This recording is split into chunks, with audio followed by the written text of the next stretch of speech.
Shalom Uvracha, bienvenue à tous. Je rappelle à tous nos amis que notre yeshiva, Ohel Matityahu à Yerushalayim, on reçoit les jeunes francophones qui veulent goûter, qui veulent se renforcer dans l'étude de la Torah. Il y a tout ce qu'il faut sur place, cantine, dortoir, renseignements au numéro WhatsApp. Alors, on va aborder ici la question du libre arbitre. Et en fait, pour ça, le Shomer Emunim, il nous donne un préambule qui va concerner le bitachon. Et c'est ce qui va nous permettre de comprendre est-ce que oui, on peut se poser la question du libre arbitre, et si oui, jusqu'où on peut se la poser, et comment et quand on pourra obtenir les réponses. Alors, on commence avec le prophète Yirmiyahu, chapitre 17. Il nous dit là-bas, Baruch hagever asher yiftach bashem, vehaya Hashem mivtacho. Béni soit l'homme qui croit en Akadosh Baruch Hu, mais plutôt Asher Yivtar qui a confiance en Akadosh Baruch Hu. Vaya Hashem Mivtacho, et Hashem sera sa confiance. Alors là, il y a deux questions qui soulèvent. C'est premièrement, si cet homme-là il croit en Hashem, alors évidemment toute sa confiance elle est en Hashem. Donc pourquoi le pasuk se répète? Et puis deuxièmement, ce langage de Hashem mivtacho, en hébreu c'est ce qui s'appelle dans la conjugaison, les formes grammaticales, c'est ce qui s'appelle le nif'al. Nif'al, ça veut dire c'est comme si la chose est activée. Donc Hashem et sa confiance comme si on activait Hashem. Et ça correspond pas parce que Hashem on l'active pas. C'est nous qui avons confiance en Akadosh Baruch Hu. Et notre confiance elle active pas Hashem. Donc a priori la conjugaison, elle demande à être expliquée. Il aurait fallu plutôt dire Ve'aya Hashem botro. Et Hashem aurait été la chose en laquelle il a confiance. Alors, pour comprendre ça, on va donner une autre introduction. Et il nous dit comme ça, Divrei Boutsina Dinora Illa, Kodesh Kutin, Rabbeinu Baal Shem Tov, il nous ramène les paroles, il nous dit la grande lumière, Kodesh Kodeshim, le Baal Shem Tov, qui dit, il y a un livre qui s'appelle le Machane, Degel Machane Ephraim, et là-bas dans Parashat Vayishlach, sur le Pasuk, Vayomer Ishel Achiv, Man Hum. Un homme, il a dit à son frère, c'est la manne. Quand la manne elle est tombée du ciel, il nous dit, c'est quoi ça? Il lui a dit, c'est la manne. C'est Akadosh Baruch Hu, il a fait tomber le pain du ciel. Et là-dessus, il dit le Baal Shem Tov, il ramène une très belle explication. Il dit comme ça. Il dit ce pasouk, on va allusionner à travers ça, à l'autre pasouk qu'on a vu ensemble dans le prophète Yirmiyahu, chapitre 17 là-bas, Baruch hagever asher yiftar bashem, ve'haya Hashem mivtacho. Donc, heureux l'homme qui croit à Hashem, et Hashem sera la chose dans laquelle il croit. Alors, il nous dit le Baal Shem Tov, il y a trois choses. Il y a le botéar, ça veut dire c'est celui qui croit en. Il y a le mavtiar, la chose en laquelle il croit, et il y a le mouvtar. Le mouvtar, c'est le moyen d'obtenir la chose. Alors le botéar, c'est celui qui croit, c'est nous, le Ham Israël, qui croyons en Akadosh Baruch Hu, qui nous donne ce dont on a besoin, ce qu'on lui demande. Donc nous, on est le botéar. Le botéar. Le mavtiar, c'est celui qui promet, qui va donner celui en qui on croit. C'est bien sûr Akadosh Baruch Hu. Et le mouvtar en fait, c'est la cause, c'est la raison, c'est le tuyau à travers lequel Akadosh Baruch Hu il va envoyer ce dont on a besoin. Alors si on prend l'exemple de la parnassa, donc quelqu'un il croit en Hashem, qu'Hashem va lui donner sa parnassa, et il y a aussi ce qu'il appelle ici le mouvtar, c'est-à-dire le moyen par lequel Hashem va lui donner sa parnassa. Le tuyau, le canal qu'Hashem va ouvrir pour qu'il reçoive sa parnassa. Ça veut dire que ça peut être son travail, une aide, un héritage, enfin un moyen qu'Hachem va mettre en place pour qu'il reçoive sa parnassa. Ça veut dire que l'homme, il croit en Akadosh Baruch Hu. Prenons l'exemple du mariage. Il cherche à se marier, donc il croit en Hachem. Lui, c'est le botéar, il croit en Akadosh Baruch Hu. Et il y a ce qui s'appelle le mouvtar, c'est-à-dire le moyen. Et donc, il se dit, il y a le moyen par lequel Hachem va m'envoyer ma femme. Il se dit, je vais voir un chidour, un ami qui va me présenter, mes parents qui connaissent une fille. Et comme ça, je vais pouvoir obtenir ce que je veux me marier. Et il nous dit ici que cette chose-là, Adam Kazé, un homme qui est à ce niveau-là, qui est déjà à un certain niveau, Adain Loigia, l'Emouna Ikarit. Il n'est pas encore arrivé à la Emouna principale. Qui car la Amin Bachem, parce que l'essentiel de croire en Akadosh Baruch Hu, chez où levado vn bilto, qu'il est seul et il n'y a rien en dehors de lui, et que Hachem n'a besoin Et notre sarir, les chouma, il lave et si bas, il a besoin d'aucune cause, d'aucune raison à travers laquelle il va envoyer à un homme ce dont il a besoin, que ce soit sa parnassa, son mazal, etc., etc. Kihu ilat kol ailot akadosh baruch hu, c'est la raison, c'est la cause de toutes les causes. Sibat kol asibot, c'est la raison de toutes les raisons. Et même si l'homme, il ne fait rien du tout, Hachem, il lui donnera.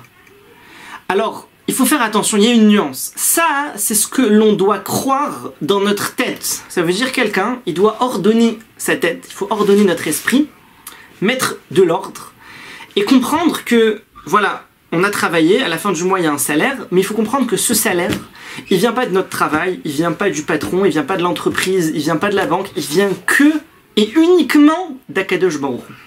Nous, on a fait notre ishtadlut, c'est-à-dire on a fait notre effort.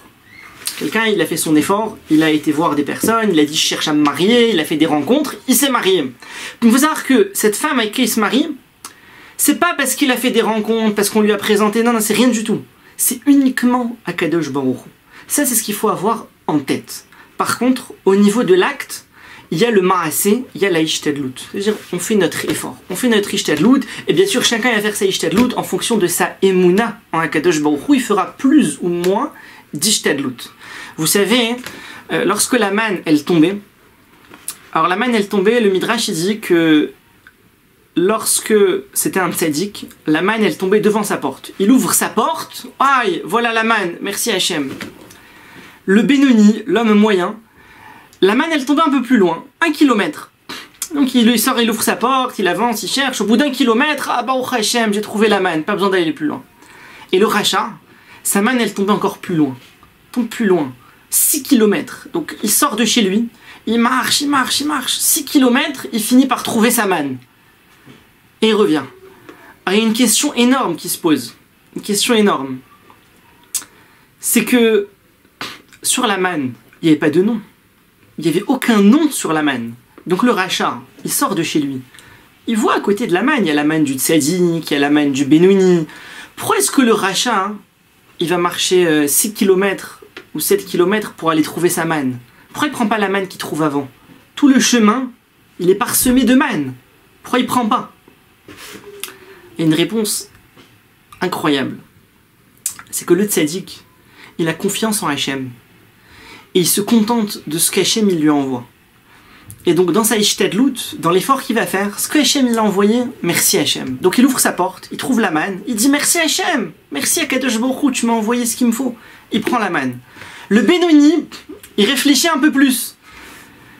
Attends, regarde, cette manne, elle a pas l'air de bonne qualité, elle a pas l'air fraîche non plus. Alors qu'elle tombe tous les jours la manne. Hein. Tous les jours c'est une nouvelle manne. Et puis regarde, on dirait qu'il n'y en a pas beaucoup. Attends, on va chercher un peu plus loin. Et il cherche, au bout d'1 kilomètre, il dit bon Hachem, voilà c'est bien, il revient. Et le rachat, il cherche, non mais regarde, celle-là elle a l'air usée, on dirait que c'est une manne deuxième main, on dirait que cette manne-là, elle est pas bien. Et au bout de 8 kilomètres, il dit ah voilà, celle-là elle est bien. Mais il a rien compris. Toutes les mannes c'est les mêmes. La Torah elle dit celui qui prenait, il ramassait 20 kilos de manne, il rentrait chez lui, il avait 500 grammes, ce qu'il lui fallait pour lui. L'autre il va, il ramasse 200 grammes, il rentre chez lui, il a 500 grammes. Chacun, il avait au final la même chose, c'était la même manne, le même poids, la même quantité. Il n'y avait que le goût qui changeait. Alors là, on voit à travers ça que le rachat, des fois, il s'efforce, il cherche, je pense qu'il trouvera mieux, mais il n'a pas compris que c'est la même chose. Alors il nous dit, Akadosh Baruch Hu, c'est la cause de toutes les causes. Yamin be'emuna shelema, et on devra croire d'une emuna entière. Shiu mamash idbarar sheratza lefarnes oto bedererze. Akadosh Baruch Hu, il a voulu nous envoyer notre parnassa de cette manière-là. Mais il faut en aucun cas croire et penser que le canal ou le tuyau par lequel la parnassa elle est arrivée, c'est quelque chose, c'est quelqu'un, c'est un travail. Non, c'est Hachem, c'est Hachem. Mais de l'autre côté, il faut pas aller dans l'autre sens et dire si c'est comme ça, moi je fais plus rien. Moi je fais plus rien, je bouge pas. À Kadosh Baruch Hu, il y a la manne qui va tomber. On n'est plus à l'époque de la manne. La manne, c'est dans le désert. Donc chacun il fait sa ishtadlut en fonction de sa emuna. Aval lo yemuchach hadavar al desimba ve'achana. Rak livtoach ve'ine Akadosh Baruch Hu meftiach sheftiach lanu betorato akdosha kol bnei Yehudim tovim. Hachem nous a promis dans la Torah plein de bonnes choses. Nechamot, Yeshuot, imneler betorato. Et si on va dans la Torah, Venishmor chukav umitzvotav akdoshim. Vanachnu amo Israël nikreim aboteach. Et nous, le Am Israël, on a appelé ceux qui croient en Akadosh Baruch Hu. Chez Botrim, anachnu bishmo agadol, qu'on croit en son grand nom. Vamuftar hu ishtel shelut asiba. Et le muftar, le tuyau par lequel Akadosh Baruch Hu nous envoie ce dont on a besoin, que ce soit la parnassa, le mazal, la santé, la briout, tout ça. Hachem, il a des tuyaux pour l'envoyer. Et c'est la même chose. Quelqu'un, il a une opération médicale. Et il ressort. Et il dit, voilà, l'opération a réussi, mais il faut comprendre dans la tête que c'est ni le docteur, ni les instruments, ni rien du tout, que c'est que Akadosh Baruch Hu. Nous, on fait l'opération parce qu'Hachem nous a mis dans un monde où il veut que la chose, elle se fasse par une action. Mais il faut comprendre que derrière l'action, c'est uniquement Akadosh Baruch Hu. Il y a un passouk qui dit dans la Torah, dans le Chumash Dvarim chapitre 14, les ma'an yevarechecha Hashem Elokecha, afin qu'Hachem te bénisse, bechol ma'ase yadecha, dans toutes les actions de tes mains, asher ta'ase que tu feras. Donc on voit, il y a la bénédiction d'Hachem. Hachem, il envoie les choses. Mais il y a le ma'ase yadecha, il y a l'action des mains. Il y a la ishtadlut, il y a l'acte que l'on fait pour obtenir la chose. Vetiva lanu Hashem baruch Hu, Hachem il nous a ordonné. Agam Jeniftar Bishmo Agadol, bien que l'on croit en son grand nom, Imkolze En Minarao Ilismoch Alanissim. On croit à Kadosh Baruch Hu totalement, mais il n'est pas convenable de compter sur le miracle. Donc celui qui veut se marier mais qui cherche pas, qui veut même pas rencontrer, il veut quoi? Il veut se marier par un miracle. Il faut pas compter sur le miracle. Celui qui a une grave maladie et veut pas se faire soigner, il veut pas aller chez le docteur, il est en train de compter sur un miracle. À Kadosh Baruch Hu, il veut pas qu'on compte sur des miracles. Naasok Bimlartenu, nous on fait ce qu'on a à faire.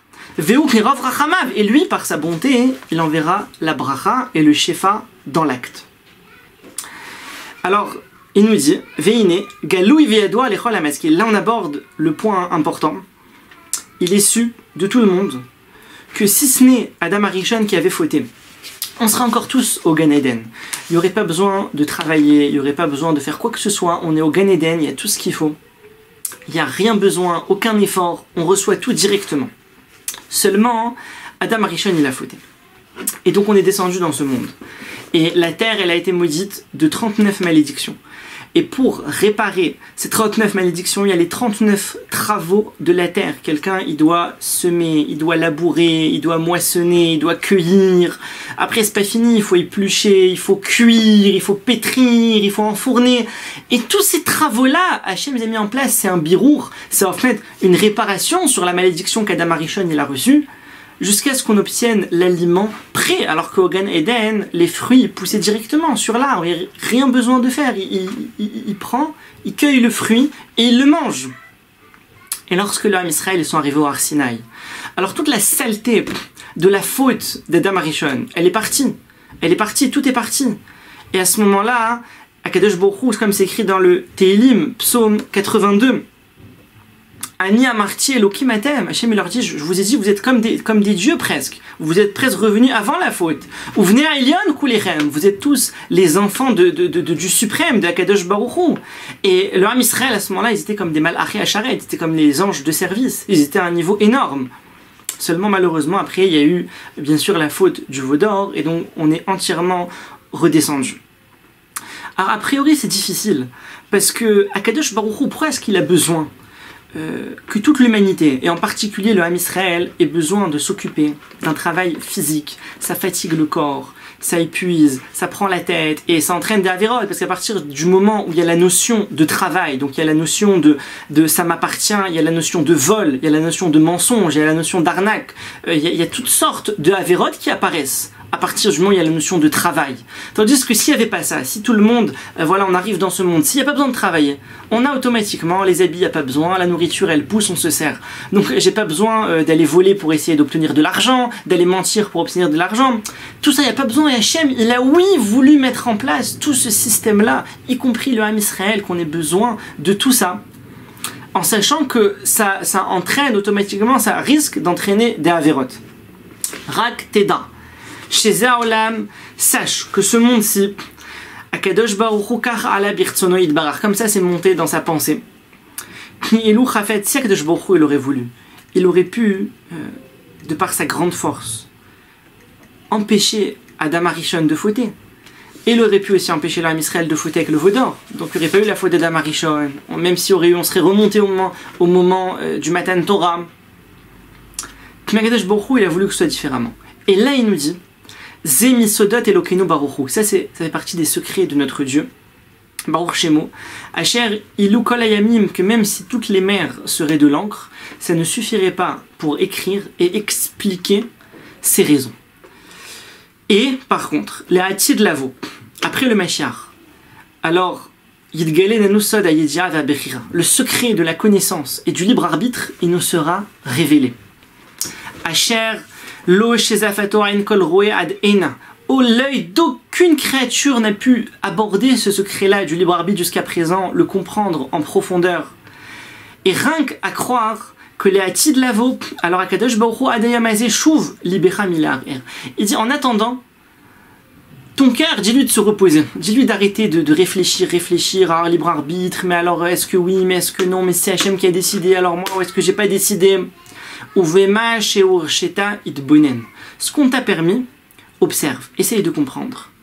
Par contre, il y a des choses qui nous dépassent, il y a des choses qu'on ne peut pas comprendre. C'est vrai que la question elle est là, mais la réponse elle n'est pas là. Parce que la réponse, on ne peut pas, on est encore dans un corps physique et c'est une question qui est trop spirituelle. Alors bien sûr, il y a des machals, il y a des exemples, des façons d'expliquer, mais tout ça c'est juste pour aborder un petit peu, pour gratter un petit peu, essayer, voilà, celui qui a vraiment du mal et il n'arrive pas à rester sur la question. Parce que des fois, il y a des questions qui restent des questions. Il y a des questions sur lesquelles il n'y a pas de réponse. Ça veut dire, on peut toujours proposer des réponses à n'importe quelle question, mais la vraie réponse, des fois, elle est pour plus tard. Kiko Amar Belom Picha Mildaber. Il nous dit comme ça a été écrit dans le Sefer Hayetzira, chapitre 1. Retiens ta bouche de parler, Velibera Milar et ton cœur de réfléchir. Zetachlit kol ish israeli amakodesh le kanar lifne boro. Et il dit à travers ça, quelqu'un il se soumet à son créateur. Il dit moi j'ai confiance en Akadosh Baruch Hu. Yaakov ish tam, quelqu'un de j'ai confiance. Hachem il gère, Hachem il sait ce qu'il fait, Hachem il sait comment gérer son monde. Et là-dessus, le Ham Israël, on a été appelé Yonati Tammati, ma colombe Tam, dans Shir HaShirim. Tam, ça veut dire, voilà, j'ai confiance en Akadosh Baruch Hu. Il faut savoir que cette confiance, c'est quelque chose de très grand. Parce qu'un homme, en ayant cette confiance-là, alors il incline son cœur devant Akadosh Baruch Hu. Comme quelqu'un qui dit à son père, ouais, papa, pourquoi? Et son père, il dit, écoute, c'est bon, je m'occupe. Et ok, papa, j'entends. Ok. Ça, c'est une confiance en Akadosh Baruch Hu. Nevorechou, Mpia Elion, soyez bénis de la bouche d'Hachem. À bientôt. Koil la nishmot hallel kol